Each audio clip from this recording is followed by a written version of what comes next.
HICGI News Agency, still the shores of Lake Victoria, where we have just started the opening ceremony for the International Telecommunications Union 2024 Summit on the shores of Lake Victoria, Munyonyo, Kampala, Uganda. The President of Uganda has been represented by the Vice President, Her Excellency Jessica Alupo, at the opening ceremony. There have been, of course, some dignitaries from the Uganda Communications Commission, Honorable Nyombi Tembo, the Executive Director, of course, the Minister of ICT, and we have also seen the Secretary General of the International Telecommunications Union. Of course, we also in the coming sessions going to have very, very strong and powerful people speaking and deliberating in this convention. The Cosmos Lakison Zava BDT Director in ITU, then Ali Simba from the East Africa Communications Organizations, called it IACOM. The Secretary General, of course, also will be having Boka from Samena Telecommunications Council, is the Chairman. Ali Yusuf Aboki from the West Africa Telecommunications Regulators. Amel Al-Gibriel, the Group Chief Regulatory and Compliance, STC.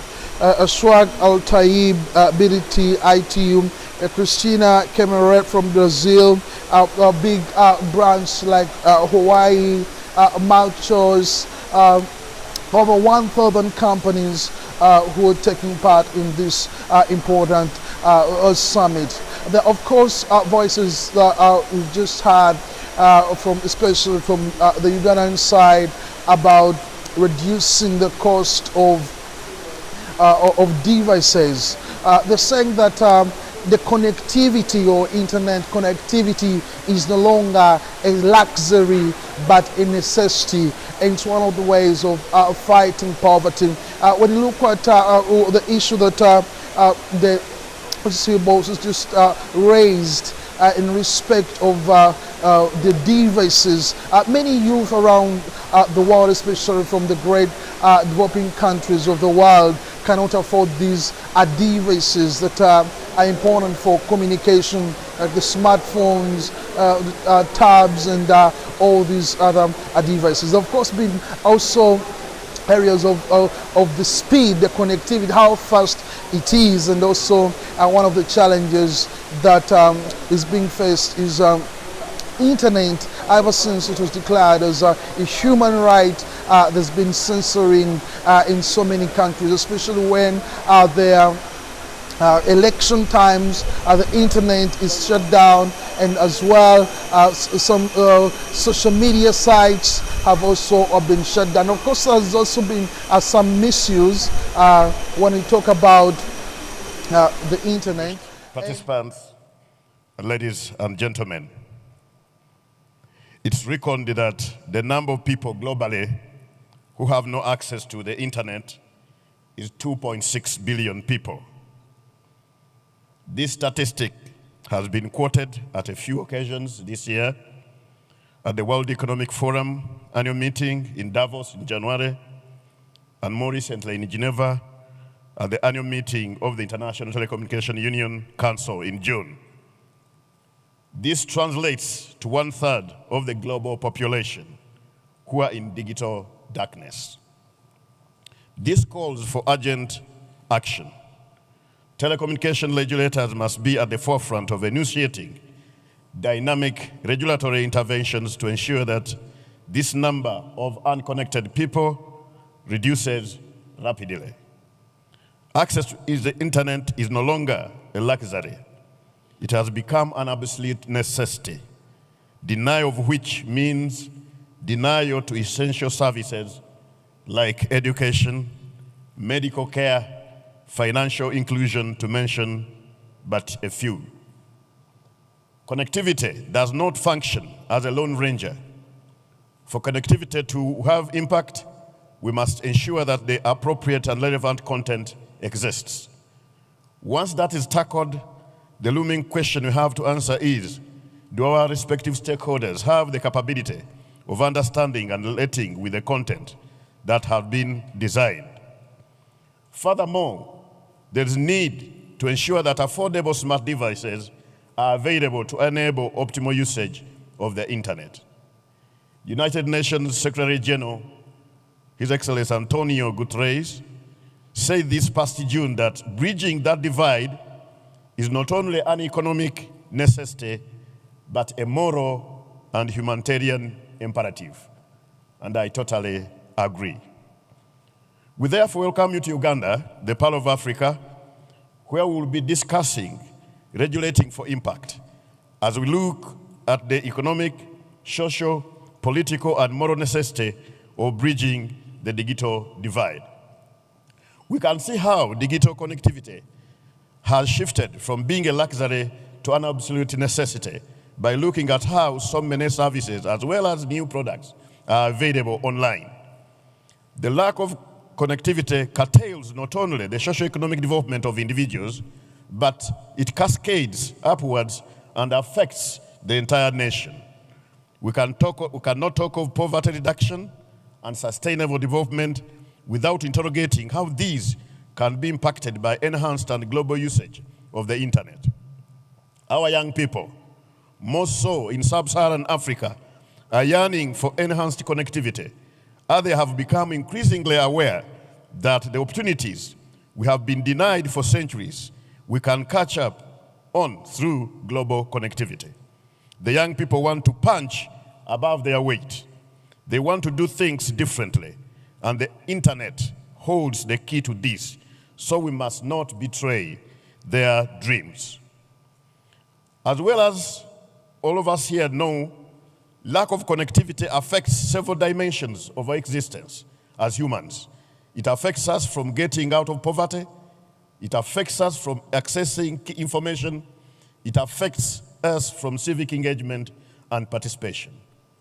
We are in the race against time because the technological advancements are progressing at a dizzying speed, and it is honestly far easier and more effective for us to engage in digital inclusion initiatives now than playing a catch-up game at a later stage. Time really is of essence. The fact that we are gathered here in Kampala, Uganda, speaks to a collective commitment to regulate for impact and bridge this digital divide. Our convening here shows that we espouse the shared belief that access to the internet is now a right and not a luxury, as it once was. The range of topics that will be discussed illustrate the breadth and depth of what we grapple with in the communication regulatory space.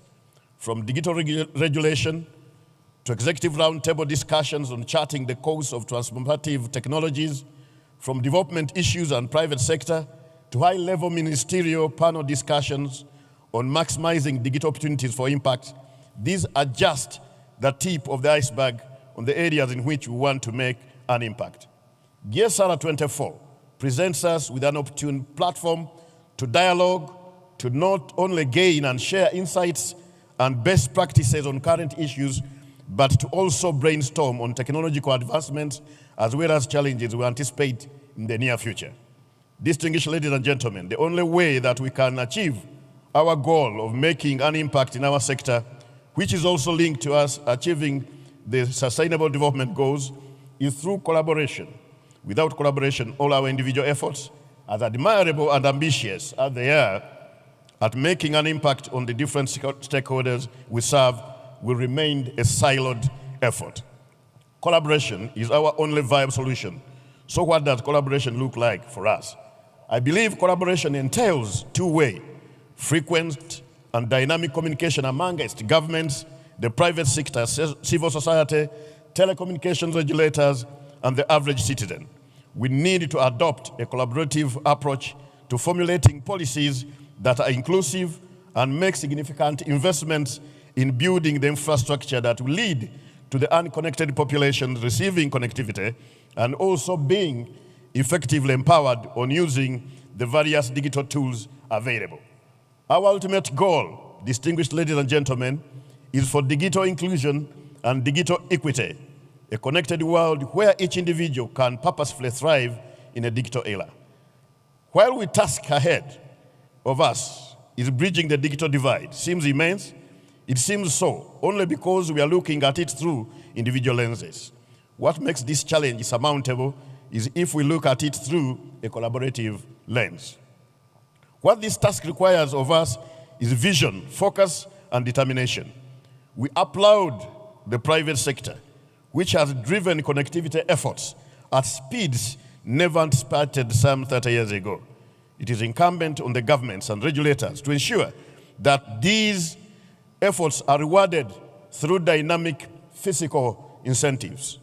On the part of the private sector, we expect dynamic product development that will ensure quick connectivity, and of the unconnected, there is no forensic science in this. It just makes good business sense.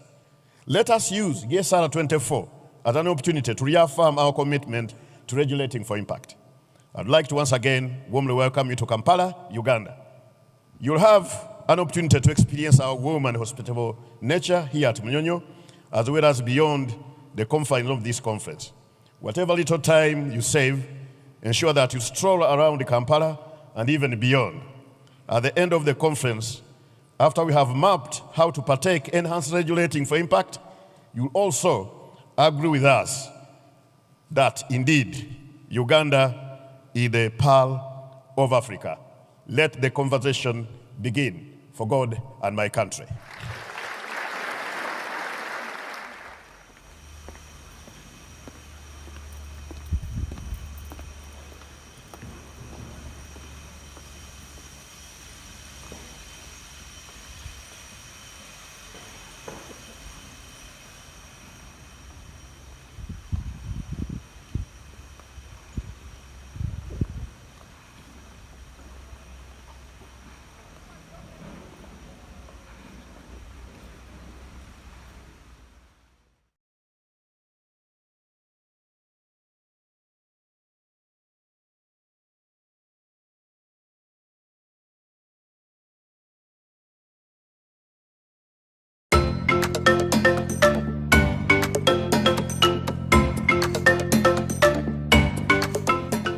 Welcome to the ITU studio here at GSR 24, the Global Symposium for Regulators, being held this year in Kampala in Uganda, where I'm very pleased to be joined in the studio today by Mei-Ling Fung, who is the chair of the People-Centered Internet that she co-founded with Vint Cerf, who is known as one of the fathers of the internet, in fact. So, Mei-Ling, welcome to the studio. Thank you.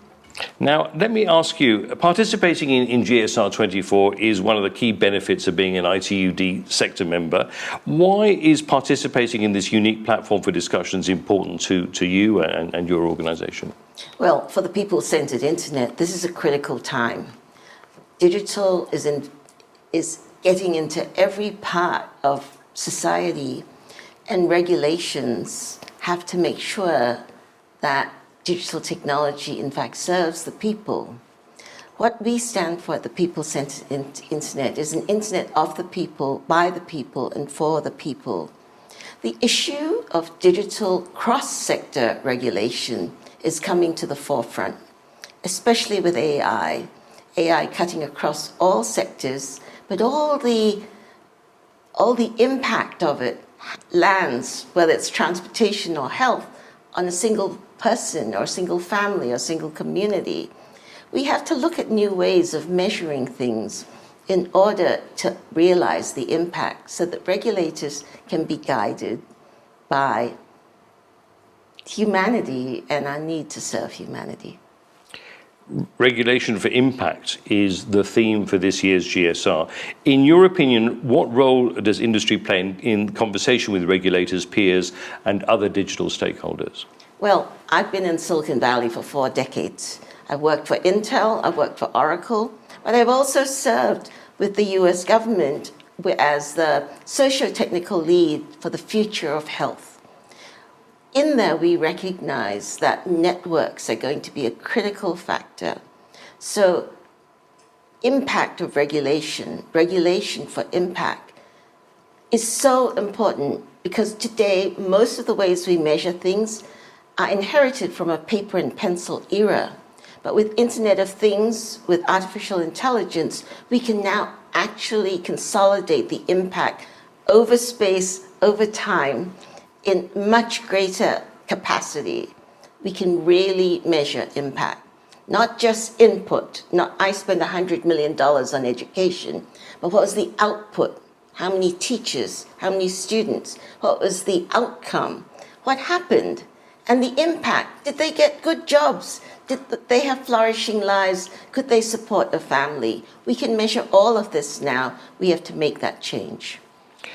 On a wider note, perhaps I could ask you, can you elaborate on the value of people-centered internet being part of the ITUD sector membership community and how it can support in shaping the future of digital development?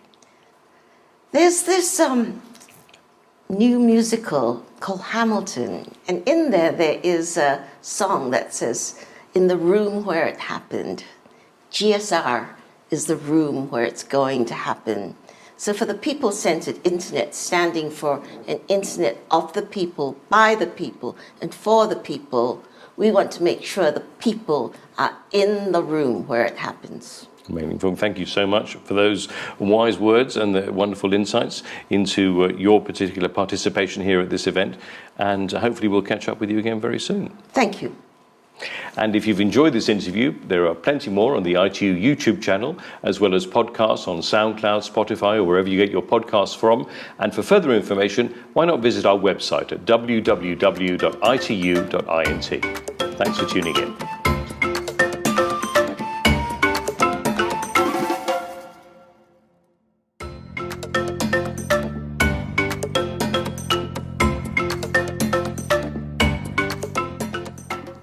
Welcome to GSR 24, the Global Symposium for Regulators, being held here in Kampala in Uganda, where I've got the great pleasure of being joined in the ITU studio by Dr. Cosmas Lakitson-Zavazava, who's the Director of the Telecommunications Development Bureau for ITU, of course, organisers of this event too.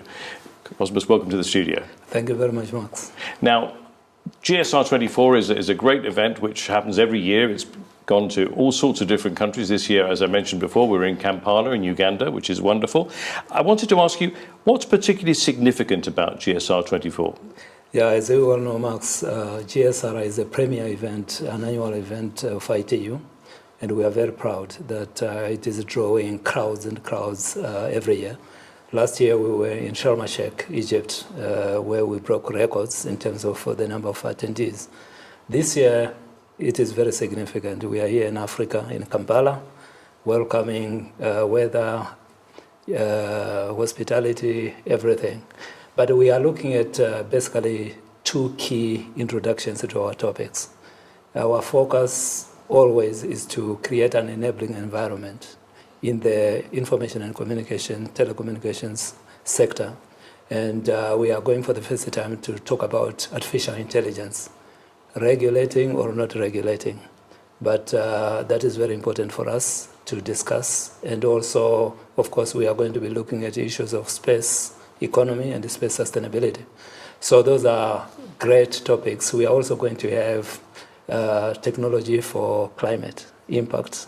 And we will have young innovators who will be demonstrating their art in terms of robotics. So it's going to be an exciting time.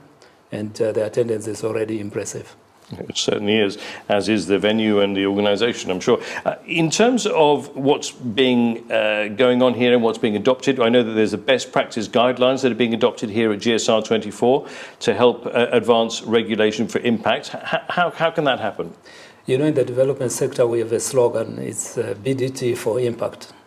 So we believe in making impact and transforming people's lives through the work that we do. And in regulating, we want to regulate with a human face. And that is very important. That's why we call it regulation for impact. The most important thing that we are focusing on is to make sure that regulation is agile, because technology is galloping and it's moving very fast. And we must have agility in terms of policy making and regulating. and that is important. We also want to invite other sectors, non-ICT sectors, to participate in the area of regulation so that there is a dialogue. For example, the central banks to be discussing with the ICT sector how we can digitalize and to make things easier for people to have access to their money. How can the best practice guidelines which are being adopted at GSR 24 help advance regulation for impact? Well, the great thing about the guidelines is that they are consulted. So multi-stakeholder involvement is very important for buy-in and also making sure that people share the vision. So these guidelines are speaking to the need for agility in regulating and also in policy making, because technology moves very fast, and normally policy, legal frameworks, and the regulatory frameworks lag behind. And we are also incorporating an aspect of collaborative regulation, making sure that all the other sectors are involved in our discussions in making sure that we reach out and promote universal or meaningful connectivity for all. Finally, is there a message that you'd like to convey to the delegates here at GSR 24, as well as our wider audience listening in and viewing? Absolutely. I would like to say welcome once again to Uganda and welcome to GSR 24. It is a pleasure to have you here, and don't hesitate to voice your feelings or your impressions. GSR is open, it is a multi-stakeholder platform, and we look forward to your ideas on how we can move forward together. Fabulous. Well, Dr. Cosmos Lakazanzava, thank you very much for joining us in the studio. Thank you for your valuable insights, and we look forward to catching up with you again very soon. Thank you, Max. Thank you. Thank you.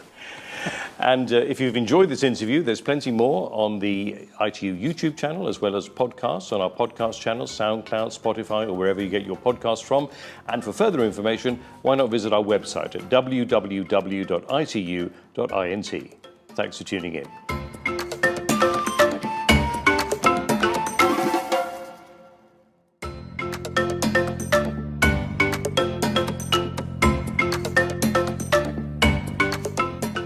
Welcome to GSR 24, the Global Symposium for Regulators, being held in Kampala in Uganda this year.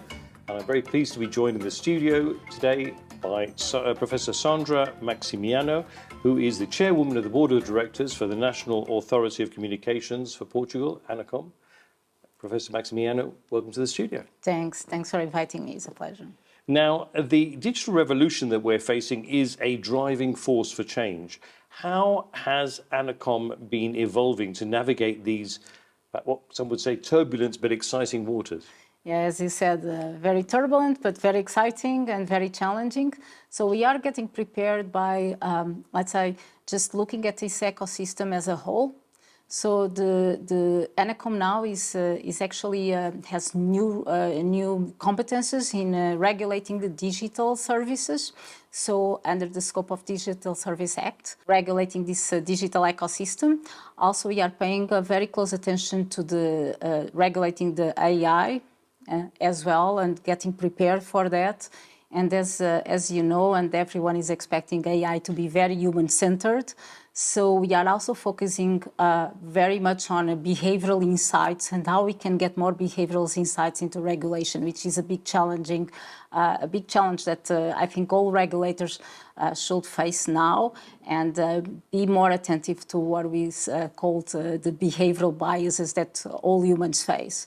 So be more balanced when we look at the regulation, looking at the demand and the supply side. So it's very important. And to really facing all these challenges, we are focusing on, let's say, 5 dimensions. So we focus a lot on network security, which is an extremely important dimension nowadays, and to be sure that that our, especially the critical infrastructure, is secure, and that relates with our second component in these 5 strategic points, which is connectivity. So we really need to be sure that critical infrastructure is there to assure that we have a good connectivity, and Portugal is really focused on getting connection in all territories. So the territorial digital cohesion is a priority for us. And like a third dimension, I'll say innovation. So we can't lag behind in this challenging world. So as regulators as well, we are using some new digital tools and AI into the regulation as well. So I can give you some examples with that. Like for instance, we have a new platform, GeoEnacom, which is a geospatial referenced platform, AI for applying to complaints, so treatment complaints, and not only looking at the complaints that people submit to ANACOM, but as well how like people react in social media, for instance. So we can analyze kind of a lot of data, also related with innovation. We have like another example on spectrum monitoring. That's also getting more data-driven and to complement human action. So I think it's extremely important. And the fourth dimension is that for us is extremely relevant is consumer protection and sustainability.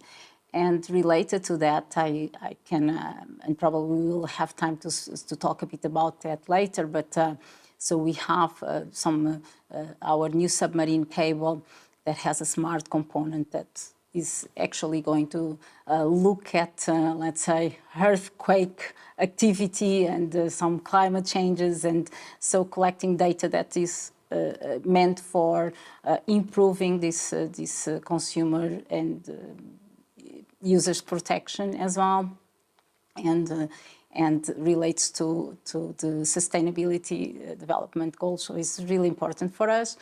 And the last component, of course, international cooperation. And it's the reason we are here today, and to, especially with the Portuguese-spoken countries. So we have a very good connection, and we help them, and they help us as well in all this sort of training. So we're building capacities, and for us it's very important to understand also their own experiences and realities.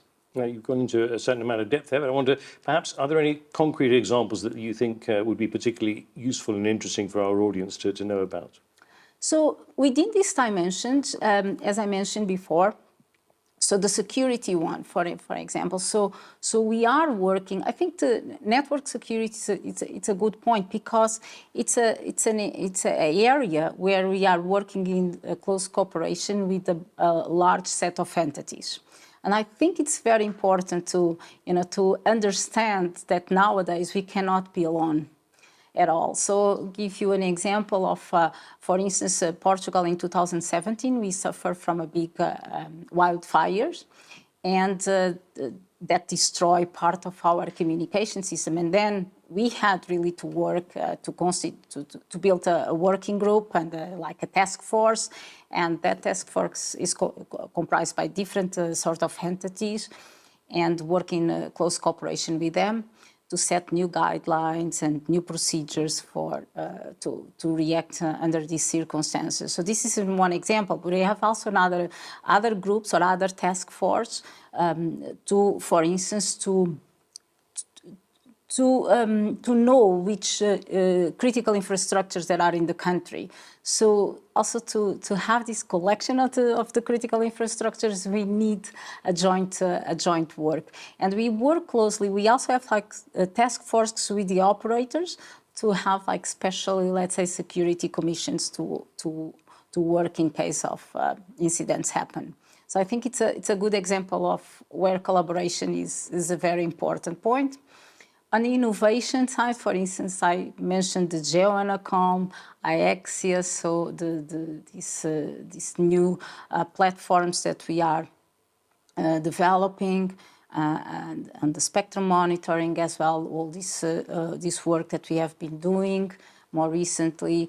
And the consumer protection, we have many examples, but for instance, what we call to work closely with people that have some disabilities, and special regulation target these consumers, working also to improve digital literacy. So these are all these dimensions that are extremely important, and so I think good examples.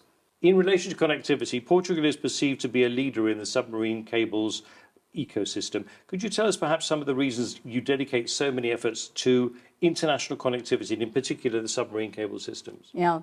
Well, if you look to the world map, we can see that Portugal is a perfect location for landing submarine cables. And so we have the third largest exclusive economic zone in European Union, the fifth largest in Europe, and the 20th largest in the world. So we have to be concerned about the security of submarine cables.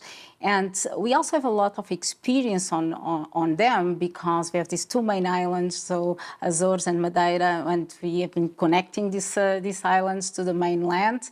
And in our cable, so our submarine cable now is reaching the end of life. So we are starting a construction of a new cable that connects these two islands to the mainland. And this cable is particularly interesting because it has a smart component. So this is very interesting, this cable that connects the main island to Azores and Madeira. The new cable that we are constructing, it has this smart component, which is science monitor resilient telecommunications component.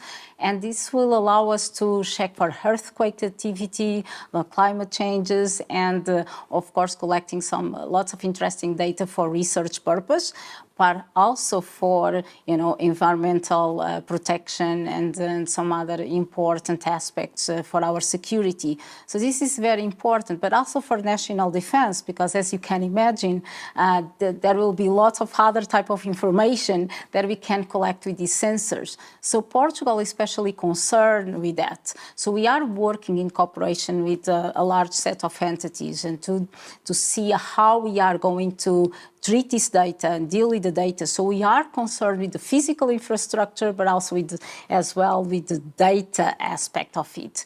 And as well, this let's say these sensors will allow us to also to easily monitor other cables that are around and to keep the security of other cable systems also in place and improve on that.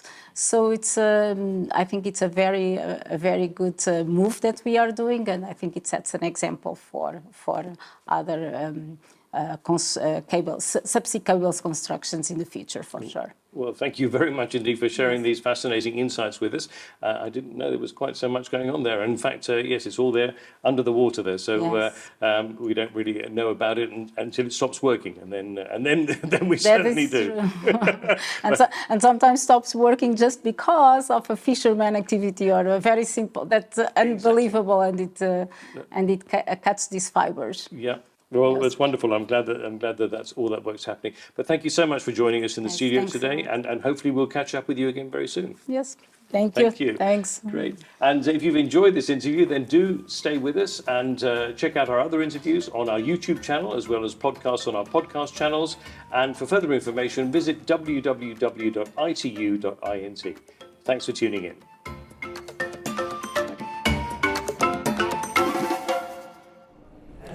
Deliberations are still happening here at the International Telecommunications Union inside the hall, where as such important ideas are being discussed from several topics that I shared with you yesterday. And HICGI News Agency is privileged to be bringing all these updates to you, what transpiring at the International Telecommunications Union Summit here in Kampala, Uganda. Artificial intelligence is one of the key issues that's going to be raised, which is very, very, very important. And you are yet to hear so much from this. For HICGI News Agency, my name is Chivumbi Ernest Benjamin.